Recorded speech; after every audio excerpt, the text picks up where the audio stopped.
growing theme I have noticed in the equestrian world and the world of animal pop sci is how horses are abominations of nature.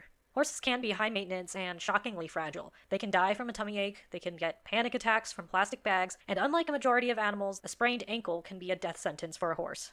But I think sometimes we're too harsh on horses. Maybe it's just because I'm feeling contentious, but today I'm actually going to argue that horses are evolutionary marvels. Okay, maybe that's going a bit too far. What I actually mean is that horses are actually incredibly well suited for their job, and a lot of the time, the real issue is that us humans want them to fit into our world and function how we want them to. A pretty common misconception regarding evolution is that there is some final goal to it all, or that eventually evolution will result in one peak being. If this were actually the case, we'd be seeing less diversity as time went on, as every organism moved towards this single ideal. Instead, we see a tremendous amount of diversity as every single type of organism finds different ways to survive.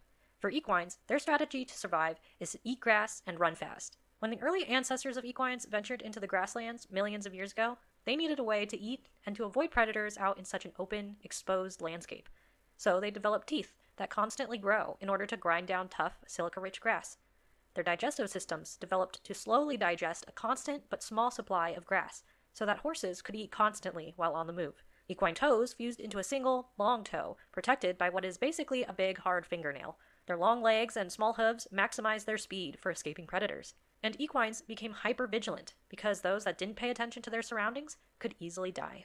So understanding these facts, we can start to understand why horses are the way they are. Why do horses die from tummy aches? Well, they are used to constant travel, eating a bit of what they can along the way. Humans can't always supply them with that, and so we run the risk of digestion issues that come with eating large meals all at once, and having large changes in what they are eating all at once. Why do horses have panic attacks from plastic bags? They are prey animals, and survived for millions of years by running away from what is new and different. Horses can be taught to feel secure around humans, but horses are naturally suspicious of new things.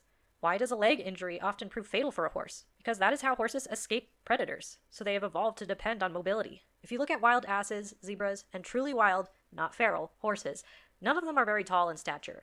It wasn't until us humans selectively bred for taller and larger horses for riding and pulling that we started to get such big, heavy animals.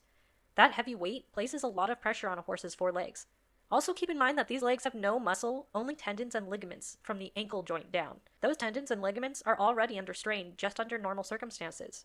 Now take away one of those legs, and the remaining 3 legs have to hold up even more weight. This is why having a limp or an injury to the leg is so much more dangerous for a horse than many other 4-legged animals. I love a good joke about how ridiculous horses are. But let's also remember that they are perfectly suited for what they evolved for. What horses struggle with is having to live in a human world. And as a human who sometimes struggles to do that very thing, I can empathize with them.